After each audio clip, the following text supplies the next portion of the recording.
बात नहीं उससे।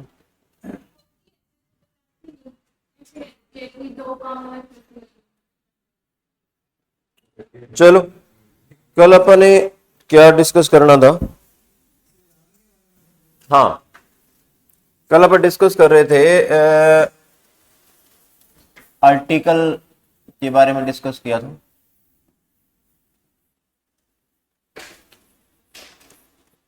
आर्टिकल्स के बारे में डिस्कस किया था, जिसमें से अपन ने क्या बात करी थी। भारतीय संविधान का पार्ट फर्स्ट, जो कि इसमें क्या आता है, आर्टिकल 1 से लेकर के 4 तक आते हैं, ये इसके बारे में थोड़ी चर्चा करी थी। आज अपन इसी को थोड़ा क्लास को कंटिन्यू करेंगे। इसमें है क्या, तो ये है इंडिया एंड इट्स टेरिटरीज के बारे में। टेरिटरीज, भारत व इसके संघ क्षेत्र, ठीक है। अब देखो इसमें एक बार थोड़ा रिवाइज कर लेते हैं इसको।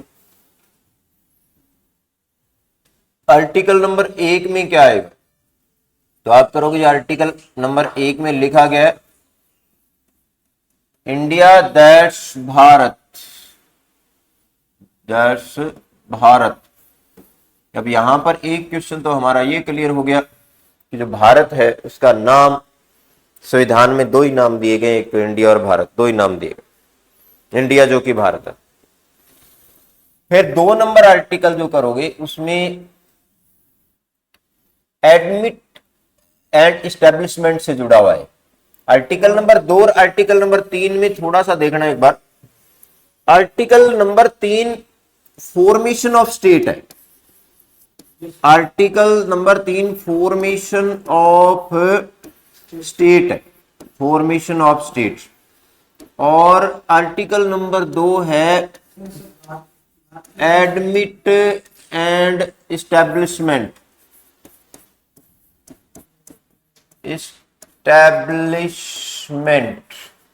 इनसे जुड़ा हुआ। अब आर्टिकल नंबर 2 और आर्टिकल नंबर 3 में थोड़ा सा फर्क है, वो ध्यान देंगे। आर्टिकल नंबर 2 पति क्या कहता है, आर्टिकल नंबर 2 कहता है, एक बार थोड़ा सा ध्यान दें कि हम इंडिया का एक यहां मैप बनाएं। ये भारत का शायद ज्योग्राफिकल एरिया है, इतना ही होगा ना, भारत का ज्योग्राफिकल एरिया है, ये भारत का भौगोलिक क्षेत्र है, ज्योग्राफिकल एरिया। अब यहां पर ये जो आर्टिकल नंबर 2 आर्टिकल नंबर 3 है, यहां इनको डील कौन करता है, तो इनको डील करने वाली जो बॉडी है उसका नाम है पार्लियामेंट। इनको पार्लियामेंट डील करती है। भारतीय संसद जो है इसको डील करेगी, कौन डील करेगी, पार्लियामेंट, पार्लियामेंट के द्वारा डील किया जाएगी। समझ में आ गई बात। अब 2 का क्या, मान लो भारत का पाकिस्तान के साथ, जैसे यहां पर पाकिस्तान की बाउंड्री लाइन लगी, तो भारत ने पाकिस्तान को कुछ एरिया देने हो और पाकिस्तान के कुछ एरिया अक्वायर करने हो, अक्वायर का मतलब भारत में शामिल करने हो, तो पार्लियामेंट, संसद जिस आर्टिकल को आधार बना करके जो कानून बनाएगी, अमेंडमेंट करना पड़ता है, कानून बनाना पड़ता है, तो जिस आर्टिकल को आधार बना करके कानून बनाएगी वो आर्टिकल 2 आएगा, acquire, admit and establishment, article 2 के तहत। अभी जैसे क्या है, 2015 में क्या हुआ था, 2015 में भारत ने बांग्लादेश के साथ, यहां पर बांग्लादेश पड़ता, तो बांग्लादेश के साथ कुछ एनक्लेव, कुछ एरिया को मतलब क्या किया, ट्रांसफर किया था। भारत के कुछ क्षेत्र थे वो बांग्लादेश को ट्रांसफर कर दिए थे और बांग्लादेश के कुछ क्षेत्र लिए थे। तो इसके तहत 100 नंबर का अमेंडमेंट हुआ था। अमेंडमेंट, इसको बोलते हैं अपन अमेंडमेंट। अमेंडमेंट समझते हो, संविधान में बदलाव किया जाता है। संविधान में बदलाव जब किया जाता है तो उसको अमेंडमेंट बोला जाता है। ठीक है, 100 नंबर का जो अमेंडमेंट हुआ था, बांग्लादेश के साथ एरिया को ट्रांसफर किया गया था। तो इसके तहत जो संसद ने कानून बनाया वो आर्टिकल 2 में आ जाएगा। ठीक है, समझ में आ गई बात। आर्टिकल 2 क्लियर हो गया। फिर आर्टिकल 3 क्या है, आर्टिकल 3 है कि भारत की बाउंड्री लाइन में पहले से जो एग्जिस्ट करते हैं, अभी ये बाउंड्री लाइन में दोबारा से बना, बाउंड्री लाइन अपन बना लेते हैं दोबारा से। अब बाउंड्री लाइन जो ये वाली बाउंड्री लाइन है, इस बाउंड्री लाइन के अंदर पहले से ही कुछ एरिया जैसे है, और इस राज्यों को या उन एरिया को रिकंस्ट्रक्शन करना है, यानी कि पहले से ऑलरेडी भारत में जो एरिया शामिल हो चुका है। जैसे क्या आ गया कि पहले क्या था, यहां पर हिमाचल, बंगाल, हरियाणा और पंजाब, इन सारों को मिलाकर के एक ही स्टेट था, पेप्सू स्टेट था। अभी इनको क्या कर दिया गया, हिमाचल को अलग कर दिया गया, पंजाब को अलग कर दिया गया, हरियाणा को अलग कर दिया गया। तो ये इसको बोलते हैं reconstruction of state, formation of state. तो फॉर्मेशन ऑफ आर्टिकल 3 के तहत क्या आ जाता है, आर्टिकल 3 ये कहता है कि जो भारत की पार्लियामेंट है, भारत की जो संसद है, वो क्या कर सकती है, न्यू स्टेट का फॉर्मेशन कर सकती है, एग्जिस्टिंग स्टेट से न्यू स्टेट का फॉर्मेशन कर सकती है, नए राज्य बना सकती है। दूसरा क्या आएगा, change the name of state, name of state, राज्यों के नाम में बदलाव कर सकती है। और चेंज द अल्टर कह सकते हो, चेंज अल्टर वर्ड यूज कराएंगे इसके लिए, ALTR। अल्टर का मतलब होता है जो बाउंड्री लाइन है उसमें क्या करते हैं, बदलाव करना, ठीक है। तो alter the boundaries of state, alter the boundaries of state, ठीक है। तो ये जो है आर्टिकल 3 के तहत संसद करेंगे, ठीक है, समझ में आ गई बात। अब 1 2 3 हो गया। अब जो 3 के तहत, 4 में जो 2 में था, 2 में तो भारत का पाकिस्तान के साथ जो एनक्लेव है या कुछ एरिया जो शामिल कर। अब हम पढ़ेंगे फॉर्मेशन ऑफ स्टेट के बारे में। आर्टिकल 3 में टॉपिक बना दो, formation of state, formation of state, राज्यों का निर्माण कैसे हुआ भारत में। अभी अब बात करोगे तो 28 राज्य, 28 स्टेट और 8 यूटी है, केंद्र शासित प्रदेश है, ठीक है, यूटी 8 है। अब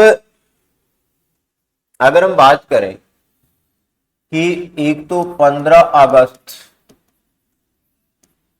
1947, 15 अगस्त 1947 को भारत का, उसके बाद का भारत का प्रशासनिक ढांचा कैसे था और पहले कैसे था। तो पहले का देखते हैं। पहले क्या था कि अंग्रेजों का राज था, ब्रिटिश गवर्नमेंट, आप यहां लगा लेंगे, क्या थी, ब्रिटिश गवर्नमेंट थी। और जो ब्रिटिश गवर्नमेंट थी, भारत में ब्रिटिश गवर्नमेंट का राज था। तो उस समय भारत का प्रशासनिक ढांचा इस तरह से था कि कुछ ना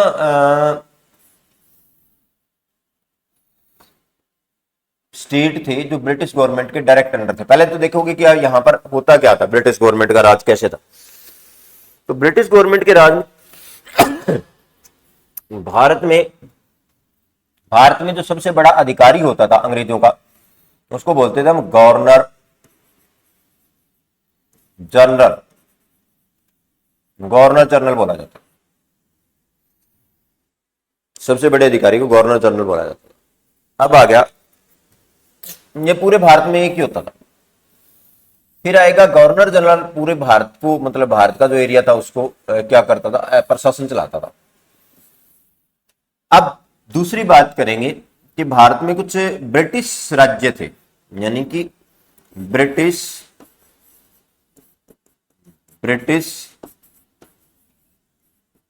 प्रोविंसेस, ठीक है, इसको बोलेंगे हम ब्रिटिश राज्य। अभी ब्रिटिश राज्य में होगा क्या, यहां का प्रशासक कौन होगा, यहां का राज चलाने वाला आदमी कौन होगा। तो ब्रिटिश प्रोविंसेस में गवर्नर होता था, गवर्नर, ठीक है। फिर दूसरी बात करोगे तो कुछ थे प्रेसिडेंसीज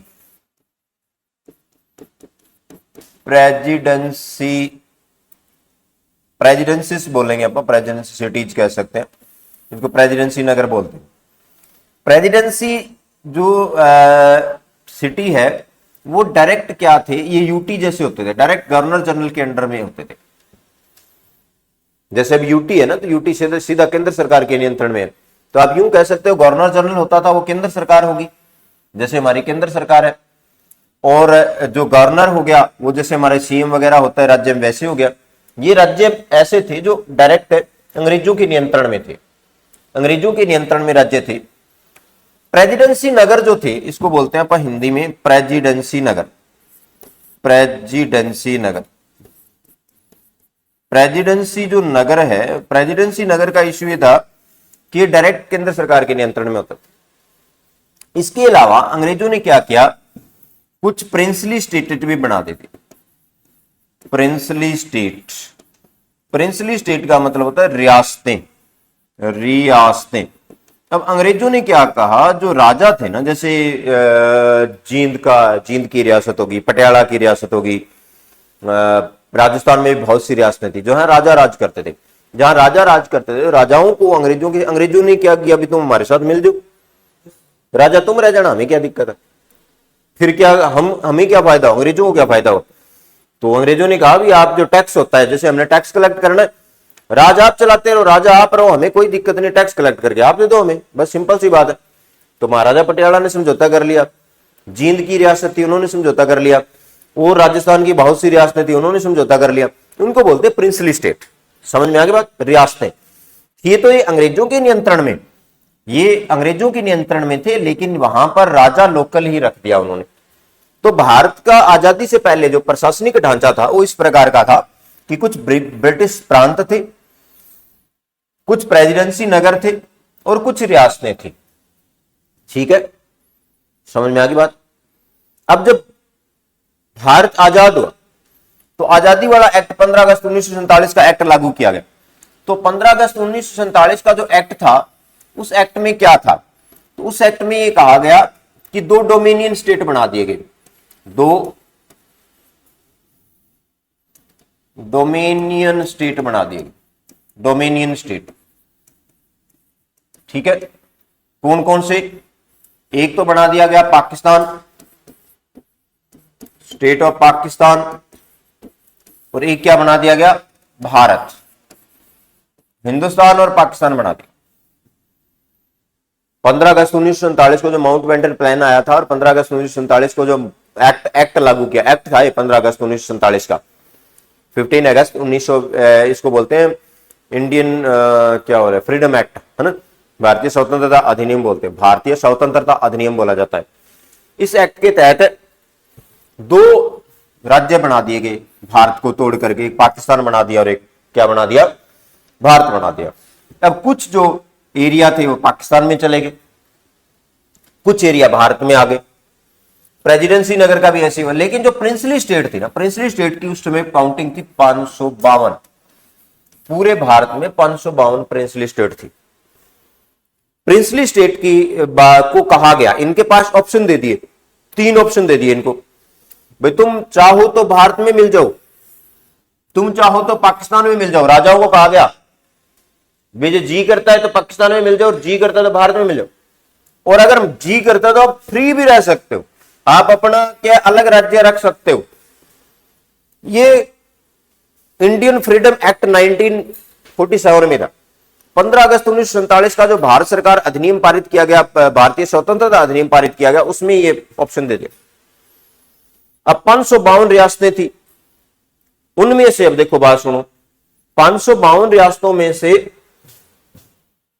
549 जो प्रिंसली स्टेट रियासतें होती है वो भारत में एक्सेशन हो गया, उनका विलय हो गया।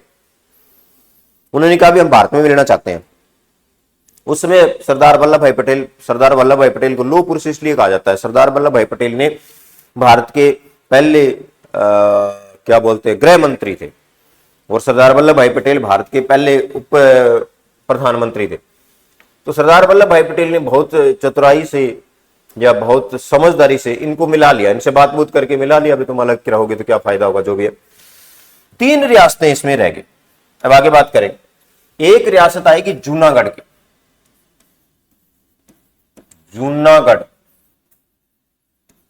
जूनागढ़ की जो रियासत है वो गुजरात में पड़ती है। जूनागढ़ वाले कहते भी हम नहीं मिलते। एक रियासत है हैदराबाद की, हैदराबाद वाला राजा नवाब था, वो भी कहता मैं नहीं मिलता। और एक रियासत है जम्मू कश्मीर की, जम्मू एंड कश्मीर। तो ये तीन रियासतें, बाकी रियासतें तो मिल गई, ये तीन रियासतें कहती भी हम नहीं मिलना चाहते। फिर सरदार वल्लभ भाई पटेल ने क्या किया, जूनागढ़ में जनमत संग्रह कराया, रेफरेंडम करवाया,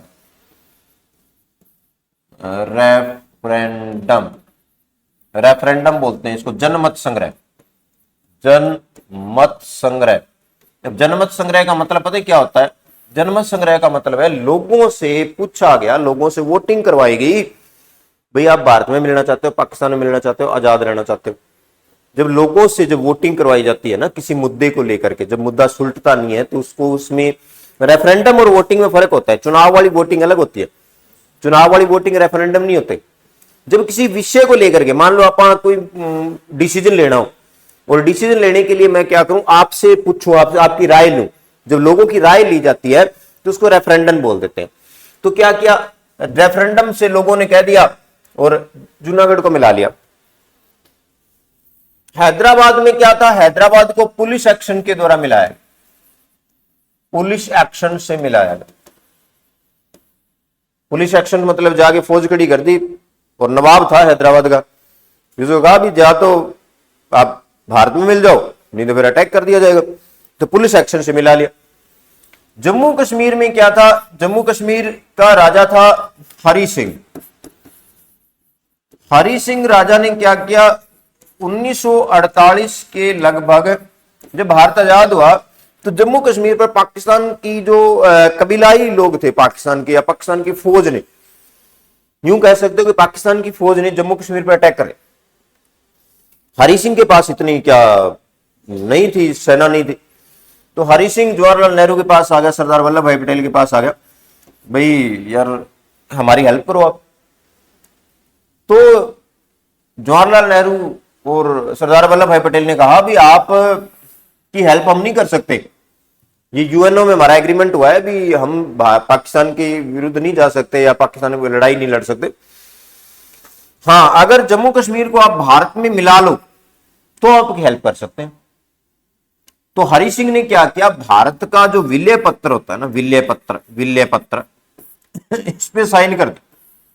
अब राजा हरि सिंह राजा था उस समय जम्मू कश्मीर का, पूरा भारत में इंस्ट्रूमेंट ऑफ एक्सेशन बोलते हैं, इंस्ट्रूमेंट ऑफ एक्सेशन। तो Raja Hari Singh sign the instrument of accession, तो इन्होंने साइन कर दिए। अब इंस्ट्रूमेंट ऑफ एक्सेशन पे साइन कर दिए तो जम्मू कश्मीर भारत का हिस्सा हो गया। और फिर भारतीय जो फौजें थी उन्होंने क्या किया, पाकिस्तान पे मतलब इनको अटैक किया और इसको जम्मू कश्मीर को भारत में ले लिया। समझ में आ गई बात? अब ये सारी रियासतें मिला ली। अब ये हो गया कि भारत में आप करोगे 1950 तक, 1950 तक, अब सारों को मिला के ए, बी, सी और डी 4 ग्रेड के राज्य बनाए। अब इसके बाद की बात है, इसके बाद क्या बना, भारत के 4 तरह के स्टेट बन गए। कौन कौन से? ए ग्रेड के राज्य, बी ग्रेड के राज्य, सी ग्रेड के राज्य और डी ग्रेड के राज्य, 4 ग्रेड के राज्य बने। इसमें से जो ए ग्रेड के राज्यों की संख्या थी वो 9 थी, बी ग्रेड के राज्यों की संख्या 9 थी, सी ग्रेड के राज्यों की संख्या 10 थी और डी ग्रेड के राज्यों की संख्या 1 थी। 4 प्रकार के स्टेट बना लिए।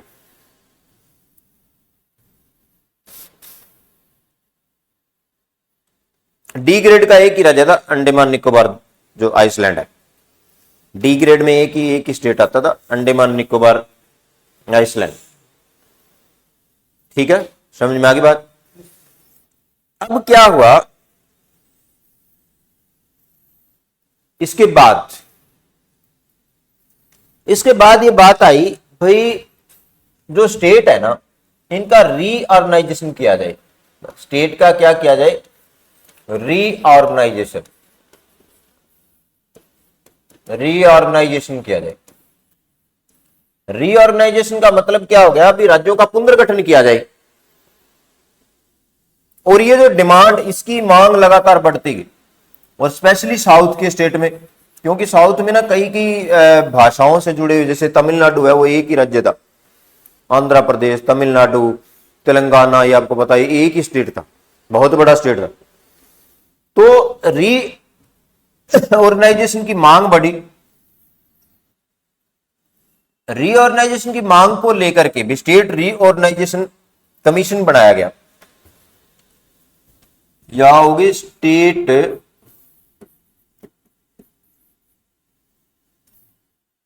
रीऑर्गेनाइजेशन कमीशन, जिसका नाम था एस के धर कमीशन। एस के धर, धर आयोग बोलते हैं, धर कमीशन। धर कमीशन का गठन किया गया। धर कमीशन का गठन क्यों किया गया? धर कमीशन का गठन करने के पीछे कारण क्या था? ये 1948 की बात है, 1948 में ही कर दिया गया था। धर कमीशन ने था भी राज्यों का पुनर्गठन लिंग्विस्टिक आधार पर किया जाए या ना किया जाए। लिंग्विस्टिक बेस पर, भाषाई आधार पर राज्यों का पुनर्गठन, क्योंकि भाषाई आधार पर राज्यों के पुनर्गठन की मांग बढ़ गई थी। तो भाषाई आधार पर राज्यों का पुनर्गठन किया जाए या नहीं किया जाए, राज्यों का पुनर्गठन कैसे किया जाए, इसके लिए धर कमीशन का गठन किया। जो धर कमीशन है, इसके अध्यक्ष, इसके जो चेयरमैन है धर कमीशन के, वो थे एस के धर। एस के धर जो है वो न्यायाधीश थे, और उनकी अध्यक्षता में, एस के धर की अध्यक्षता में क्या किया गया, ये राज्यों का पुनर्गठन करने के लिए धर आयोग का गठन किया गया।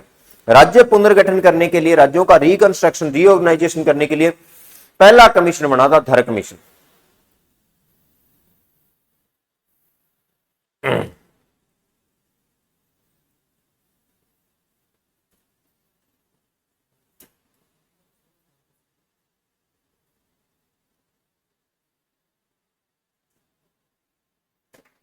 धर आयोग ने क्या कहा था कि राज्यों का पुनर्गठन भाषा के आधार पर नहीं होगा, भाषा के आधार पर नहीं होगा, भाषा के आधार पर नहीं होगा, आधार पर नहीं होगा। तो फिर कैसे होगा? उन्होंने कहा कि प्रशासनिक सुविधा के हिसाब से होगा, प्रशासनिक सुविधा के आधार पर होगा। ये कहता है कि लिंग्विस्टिक बेसिस पे स्टेट का रीऑर्गेनाइजेशन नहीं किया जा सकता। कैसे किया जाएगा? एडमिनिस्ट्रेटिव कन्वेंस के आधार पर, प्रशासनिक सुविधा के आधार। ये इनकी रिपोर्ट थी। धर आयोग की रिपोर्ट आई, तो रिपोर्ट आते ही लोगों ने और आंदोलन करने स्टार्ट कर दिया। अभी इसी दौरान फिर क्या है, एक नई कमेटी बनी, और एक और ध्यान देंगे यहां पर, एक इसके बाद में नई कमेटी बनी जिसका नाम था जेबीपी कमेटी,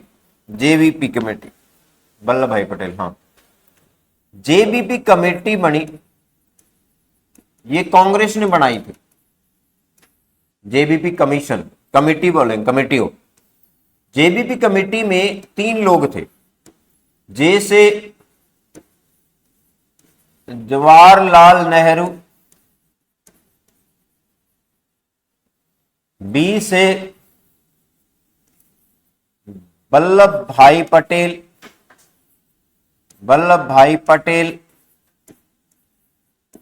और पी से पटाभी सीतारमैया,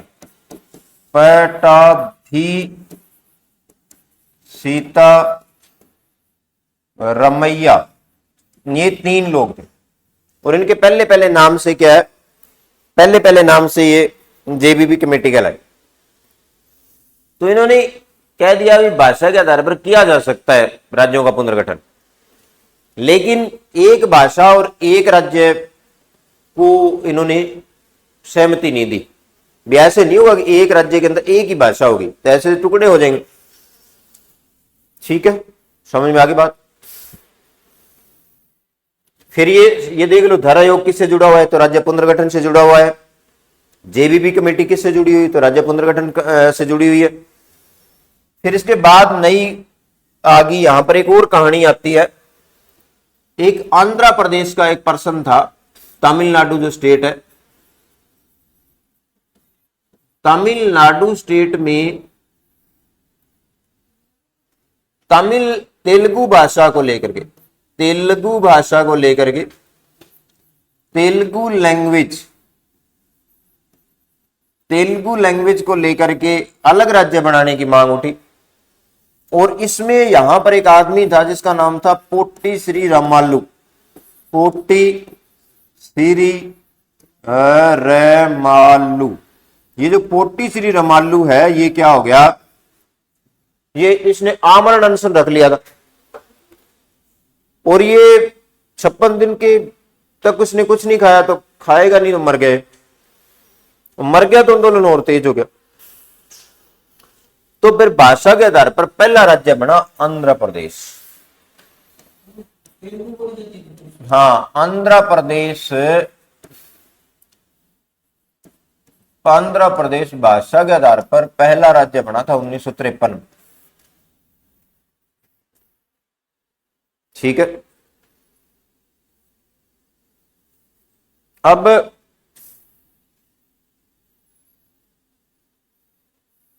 यहां तक ना पता क्या किया, तो ए बी सी डी वाला जो सिस्टम था ना वो खत्म कर दिया। ए बी सी और डी वाला सिस्टम खत्म कर दिया। ए बी सी डी वाला सिस्टम खत्म करके और इन्होंने बना दिए भारत में पहले 16 राज्य और 3 केंद्र शासित प्रदेश बना, 16 राज्य और 3 यूटी बना दिए, UT. A B C D वाला खत्म कर, ए बी सी डी वाला सिस्टम को खत्म कर दिया और 16 राज्य और 3 केंद्र शासित प्रदेश बना दिए। फिर इसके बाद समझ में आ गई बात। अभी तक 1956 तक आ गया, 1956 तक भारत में 16 राज्य और 3 केंद्र शासित प्रदेश थे। अब इसके बाद क्या हुआ, 1956 में, 1956 से पहले 2 कमेटियां बन चुकी थी, धारा आयोग और जेबीपी कमेटी। जो आंध्र प्रदेश में भूख हड़ताल वाली घटना थी उसमें एक आदमी की डेथ हो चुकी थी। अब 1956 में स्टेट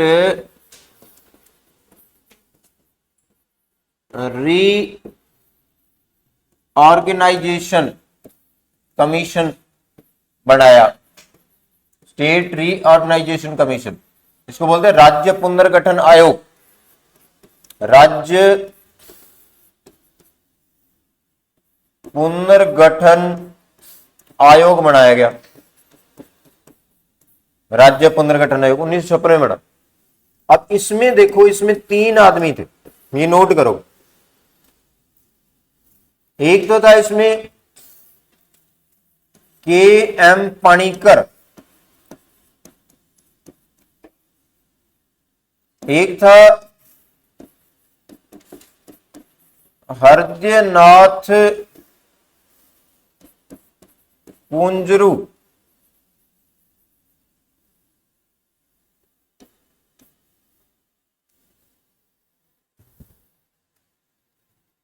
और एक आएगा फजल अली,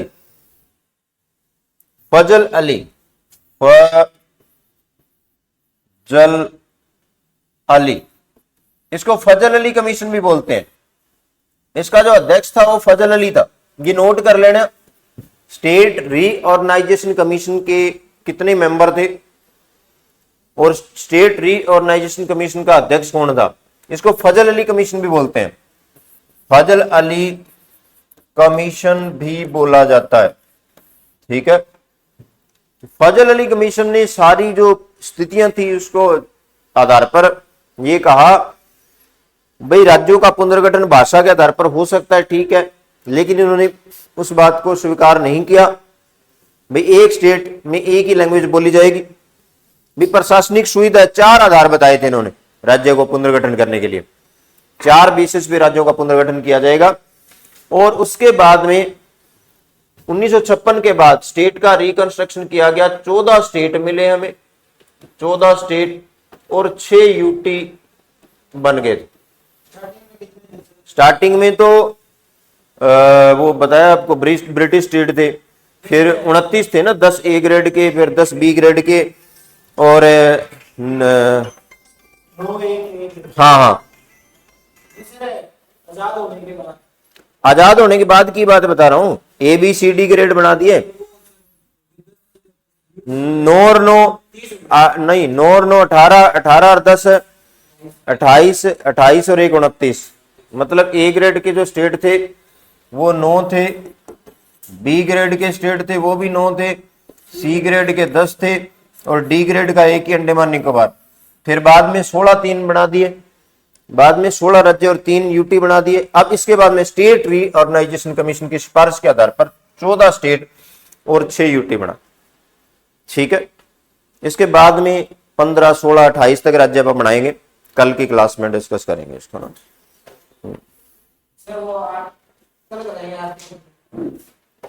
हाँ